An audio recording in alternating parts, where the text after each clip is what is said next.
Les signes infaillibles qui prouvent que cette personne est remplie du Saint-Esprit, ce n'est pas le parler en langue, ce n'est pas la prophétie, ce n'est pas le discernement, ce n'est rien d'autre de ça.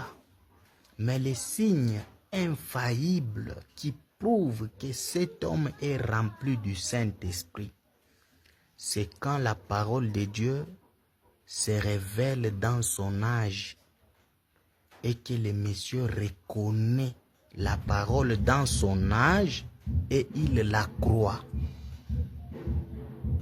Vous savez que nous prêchons le message,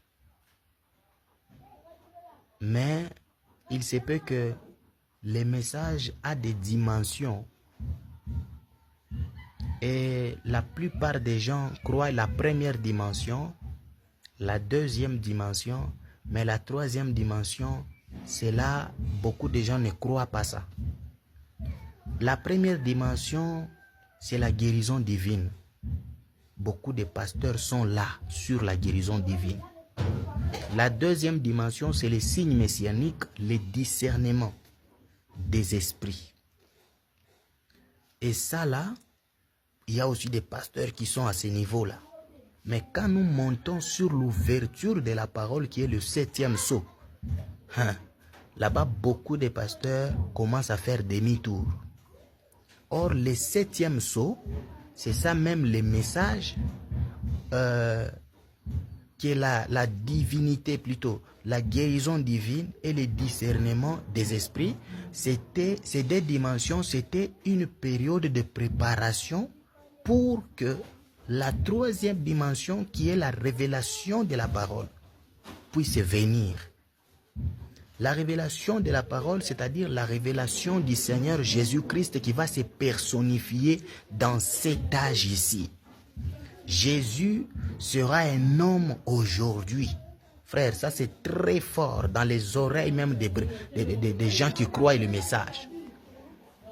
Croire ça, c'est un signe qui prouve que vous avez le Saint-Esprit. Ce n'est pas, oh non, je n'insulte pas. Une personne bien éduquée, il connaît que insulter c'est un péché. Il sait ça. Insulter c'est un péché. Voler c'est un péché.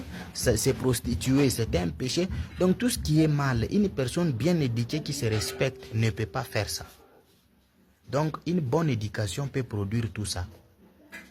Oui, parler en langue, même les démons peuvent parler en langue.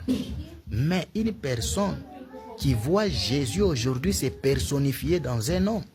Oh, le 7e sceau être accompli aujourd'hui, frère. Là, on peut voir quelqu'un bien éduqué, bien en costume, mais il refuse la parole. Alors, un pasteur qui croit ce genre de choses, coup de chapeau à lui. Et c'est celui-là qui mérite d'être choisi.